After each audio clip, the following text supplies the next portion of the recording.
on My Mama, addressing the Black maternal health crisis. I'm your host, Sister Akila. This program was created to raise awareness and provide solutions for Black women who suffer the most from the current maternal health crisis. Today's episode is all about surviving postpartum. Let's start. When most people think about postpartum and its challenges, they tend to think about mental health, right? So how mom is adjusting to having a new baby, how she's managing the lack of sleep, and just overall her emotional state. What we don't often consider is mom's physical health postpartum. So how she's actually recovering physically from both pregnancy and childbirth. Physical health postpartum has to be considered because postpartum is the most dangerous time for us as Black women. So let's go over what postpartum is in some detail, a few critical postpartum facts, and then lastly, what we can do to increase our chances of survival.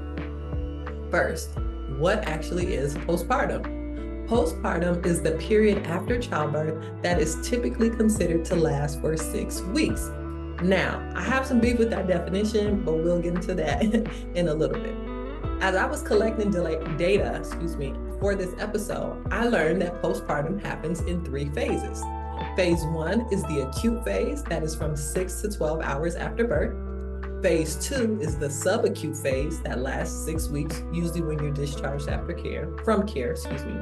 Phase 3 is the delayed phase, and that lasts up to 6 months. So the reason I have beef with that first definition of postpartum is number 1. It says postpartum is, quote, typically lasts up to 6 weeks, end quote. But the delayed phase of postpartum lasts up to 6 months. So there's already some confusion there. Number 2, the Chicago Department of Public Health has a maternal morbidity and mortality report. And I'm gonna pull it up so that you can watch it with me, or read it with me rather. So let me share my screen here. And we're gonna pull this up. Now, it talks in the corner here about the manner and timing of death. Let me move this window so I'm not in the way. It reads, quote, among Chicago mothers, 78% of pregnancy-associated deaths occurred after delivery. 28% occurred within the immediate postpartum period, and 50% occurred more than 42 days after delivery. What does that mean? Why is that important? Well, we know that 42 days after delivery is 6 weeks. So over 50% of the deaths that happened among Chicago mothers happened after that 6-week period. Number 3, my third reason, there was a study done by the NIH, which is the National Institutes of Health, and this study appeared in the American Journal of Public Health, okay? This is another one that I'm gonna pull up so that y'all can read along with me and you can see what I'm saying as I'm talking about the maternal health crisis, right? So this article was published Thursday, August 12, 2021, and the title is NIH-funded study highlights stark racial disparities in maternal deaths, okay? I wanna read 2 things. The first thing that I wanna read is this part right here. Late maternal deaths, those occurring between 6 weeks and 1 year postpartum, were 3.5 times more likely among Black women than white women, okay? Then it goes in a little bit more into the leading cause of deaths. We'll get into that a little bit later. But most importantly, I want to talk about the fact that late maternal deaths, right? Late postpartum deaths. The second thing I wanted to read are the words of the director, Ms. Diana Bianchi. I believe I'm pronouncing that correctly. She says, quote, these sobering findings highlight the urgent need to address racial and ethnic disparities in maternal deaths. She goes on to say, accurate data are essential to guide efforts to reduce maternal deaths, many of which are preventable, and to improve the equity of healthcare for women during and after pregnancy. And that's really the reason for this program. That's the reason for why I do what I do. It's simply because the deaths are preventable, right? The CDC says that 80%, over 80% actually, of maternal health deaths or pregnancy-related deaths are preventable, okay? Now, so the reason I have, back to the definition, the reason I have beef with that definition is because most of us think about postpartum as 6 weeks, right? You go to your 6-week appointment, they check you out. If everything's fine, you get discharged from care. But really, what's 6 weeks when Black women are dying after the 6-week period, all the way up to 1 year after the end of pregnancy, 1 year postpartum? So just a quick look at the facts tells us that we have to update our thinking about postpartum, and we have to take it from being only 6 weeks to lasting up to 1 year after the end of pregnancy. The data also shows us that we have to put some more attention on the postpartum period in general, because it is such a crucial time for women, and especially for us as Black women, since we're passing in late postpartum at a rate 3.5 times that of white women, okay? So by now, we should all be clear that there is a problem, but just like any problem, every problem has a solution. So what are some solutions, right? What can we do? Number one, we're going to make sure we go to all of our postpartum appointments. Now, I get it. You're in and out the doctor's office for 9 months straight when you're pregnant, okay? And it's exhausting, but you have to attend those postpartum appointments. At a minimum, you should have 2 postpartum appointments. One should happen within the first 3 weeks after delivery, and then you should have another one around 6 weeks postpartum. Now, while organizations like ours work to build institutions and change policy, you can still take advantage of what's currently available in the meantime. So if we're offered a postpartum appointment, we're going to take the postpartum appointment, okay? Remember, that 6-week appointment is covered as a part of routine pregnancy care, whether you have private health insurance through your employer, whether you're on Medicaid, or if you're a self-pay girly. It costs nothing additional, okay? You just got to get there. And that's a great time for you to be able to raise any concerns that you may have, any changes in your body or any changes in your mental state that you may notice have come up. Number 2, you are going to allow your body to recover as much as you can. You do your best to eat nutritious food, rest when or if you can, and keep taking that prenatal vitamin, especially if you are breastfeeding. Now, you may not be able to get a lot of mealtime in at first, but you can snack healthy, okay? Also, and we can talk, right? We can talk, okay. Part of allowing your body to recover is not getting pregnant again in that first year. Now, hold up. You might not even be thinking about having another baby, but if you do not plan, it can surprise you. Ask me how I know.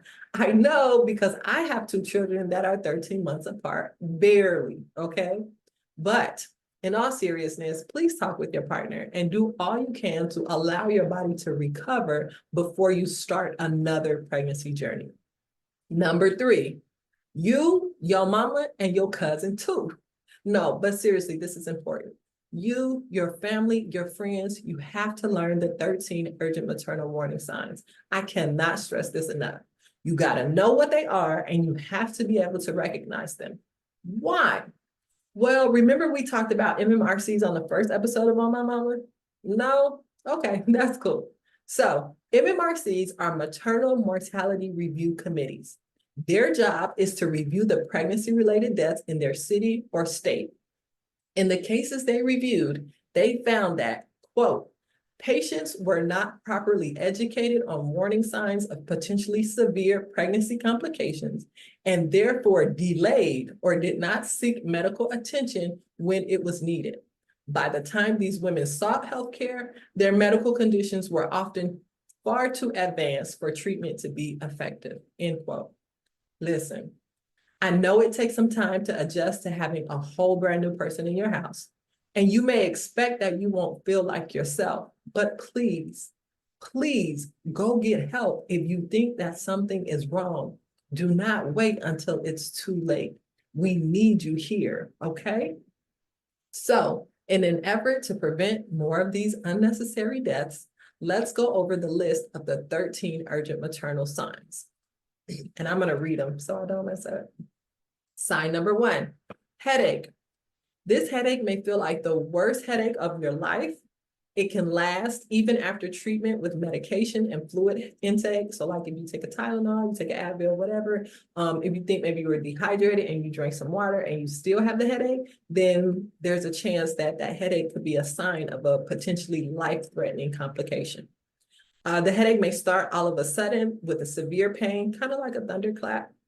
The pain may throb and it can be on one side of your head, like above your ear. Doesn't matter which side, and you may or may not experience that. But if you still have a headache, you still need to go in, okay? The headache may also come with blurred vision or dizziness. Sign number 2, trouble breathing. If you feel short of breath all of a sudden or over time, if you feel like you can't breathe deep enough to get enough air into your lungs, if you feel like your throat and or your chest are tight, if you feel like you need to prop your head up with pillows when you're laying down flat.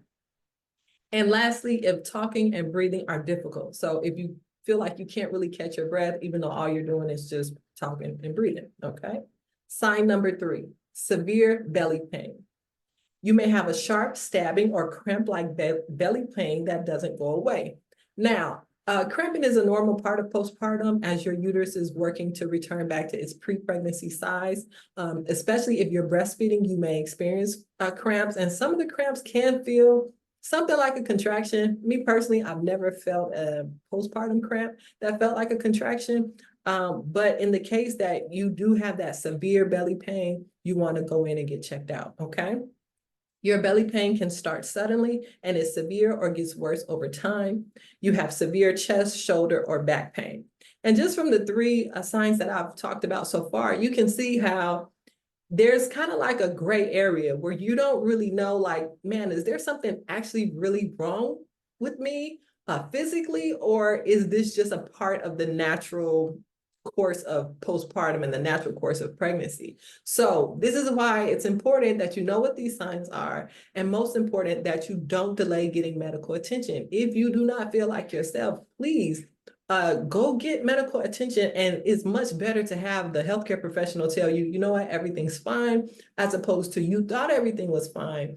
And then by the time you realize, like, yo, I really have a problem, then your condition was beyond the ability to be treated, okay? Sign number 4, chest pain or fast beating heart. You may have a feeling of tightness or pressure in the center of your chest, pain that travels to your back, neck, or arm, a fast heartbeat or a pounding in your chest. You may feel like you have an irregular heartbeat, or you may experience skipped heartbeats, okay? Sign number 5, severe nausea and throwing up. You may feel severely sick to your stomach, like nauseous beyond morning sickness. If you are unable to drink for more than 8 hours or eat for more than 24 hours. If you throw up and can't keep water or other fluids in your stomach. Sign number 6, fever. Anytime you have a fever that's a temperature of 100.4 degrees or higher, that's a fever, and that is an urgent maternal warning sign, okay? Sign number 7, changes in your vision. If you see bright spots or flashes of light, if you have blind spots or cannot see at all for a short time, if you can't focus, you see double, or you have blurry vision. Sign number 8, overwhelming tiredness.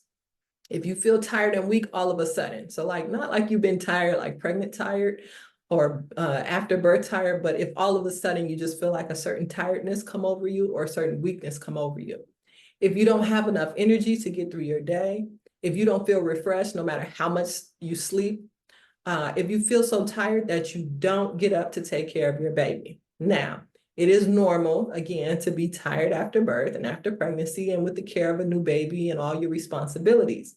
But if you are so tired that you can't do your daily activities, or that you're not getting up to care for baby, that's a sign that you're too tired, and that may be a potentially life-threatening complication, okay? The symptom of a potentially life-threatening complication. Sign number 9, extreme swelling of your hands or face. You may have swelling in your hands that makes it hard to bend your fingers or for you to wear any jewelry. You may have swelling in your face that makes it hard for you to open your eyes, and you may have a look or feeling of puffiness around the eyes, not just regular bags, right? Puffiness. And then you may have swelling of the lips or mouth, and you may have a loss of feeling. Sign number 10, 11, 12, 13. Okay, I got to make sure I keep up with my count, right? So sign number 10, swelling, redness, or pain in your leg. If you have any swelling, pain, or tenderness to the touch in your leg, especially in your calf, which is below the knee, or only in one leg. You may have pain or soreness when you flex your foot, right? Like when you go to stand or walk. You may notice that the painful area is red, swollen, or warm to the touch. Any pain, tenderness, or swelling in your arm, usually on one side of the body, that's also a sign or a symptom. In the case that you don't have, like, let's say you notice swelling and you notice redness, but it's not tender when you touch it, you still are experiencing that symptom, okay? So anytime that you have one of these symptoms, like sub-symptoms or mini symptoms, even if you can't check all the boxes for that symptom, yes, you still are experiencing that symptom, and yes, you do need to seek medical attention, okay? Sign number 11, vaginal bleeding or fluid leaking. If you have heavy bleeding where you're soaking through one or more pads in an hour, if you're passing clots or passing tissue that are larger than the size of an egg, and of course, if you have any vaginal discharge that smells foul, or if you have any unpleasant odor, okay? Now, there is some vaginal bleeding postpartum, right? It's kind of like a cycle, but anything where it's really, really heavy, where you're just constantly like soaking through a pad, that's a sign of an issue, okay? And then also that bleeding will lighten as time goes on. So it may start off, as heavy as it'll be, and then it should kind of trickle down and trickle down. You also may have some discharge, like whitish or clear discharge postpartum, but nothing that should smell bad, nothing that's excessive, okay? And that should all be done typically around the time that you're going to that 6-week appointment, okay? Sign number 12, dizziness or fainting. If at any time you faint or pass out, you have dizziness and lightheadedness that's ongoing, or it comes and goes over days. If you experience a time gap where you have no memory, like you don't know what happened, or if you ever get confused and you don't know like what's happening around you, that's a sign of dizziness or fainting, okay? Last sign number 13, vaginal bleeding or fluid leaking during pregnancy. So this is not for postpartum, but this is during pregnancy. If you experience this, then you do need to seek medical attention, okay? If you have any bleeding that is more than spotting, right? So if you have bleeding that's on par with being the amount of a period or a cycle, you need to go in. Now, if you've had like a recent vaginal exam, like they have like the vaginal ultrasounds, or if you've just had intercourse, you may have some spotting. However, if you have bleeding, that's like feel like you have a cycle, or it looks like you have a cycle, you need to go in and get attention for that. If you have any fluid leaking out of your vagina at any time when you're pregnant, you need to go get that checked out. Any vaginal discharge that smells bad, okay? Now, when you're pregnant, you have a little bit more activity that happens, okay? So you may have more fluids and you just might be, you got activity going on. However, you don't want any fluid leaking, okay? And you don't want any bleeding. Now, keep in mind, this list, it covers all of the 13 urgent maternal warning signs, okay? But again, don't look to check for every single box before you say, you know what, well, I fainted or I passed out, but I'm not confused about where I am. No, boo, you fainted or you passed out, that's dizziness or fainting, okay? Now, the most important thing about the list or any of these signs or symptoms is that you go get urgent maternal care, okay? You go get urgent medical care. You need to go be seen somewhere by somebody. You can call your midwife, you can call your OBGYN, you can go to urgent care, you can go to the emergency room. You can pick where you want to go, that's up to you, but you do need to be seen by a medical professional, okay? And it's critical that if you're not seen by the midwife or the OB that delivered your baby or that you have been receiving pregnancy care from, then you need to tell whoever you see that, listen, I'm here because this is the symptoms that I'm having, and I have been pregnant or I've had a baby within the last 12 months.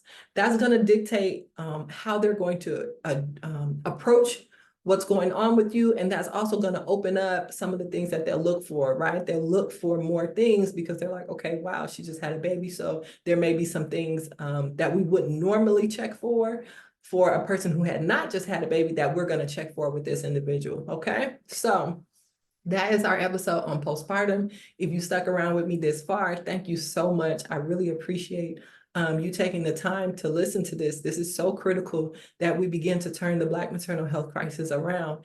The problem that we're having is that grief is standing in the place that joy should be, okay?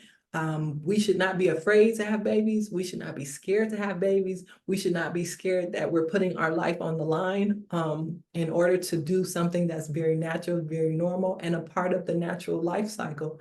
But that only happens when we're educated and we know what it is that we're up against, we know what's happening, and we know what we can do to increase our chances of survival. So if you would like to get more information, or if you'd like to get a list of the urgent maternal warning signs all in one place, we created a really short guide. I'm not going to put it up in the thing. I'll put it up. I don't know if it's going to mess up. Yeah, I got a background on, so it's not, and the book is green, so it's not going to show up on the screen.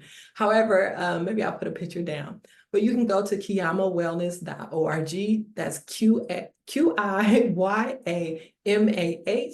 wellness.org, and you /QBWC. I'll put a link below, and you can get a copy of the guide. You can have access to all 13 maternal warning signs and spread the word. Like I said, tell a friend, tell a homie, just get the word out. Tell your partner, let men know so that they know what to look out for, how to look out for you postpartum as well.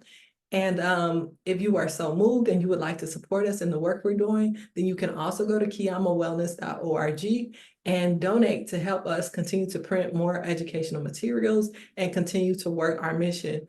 And our mission is simply that we believe that Black women deserve to approach and experience birth and pregnancy with joy. It's just that simple. And so we're working to help make that a reality. Thank you. And until next time, peace.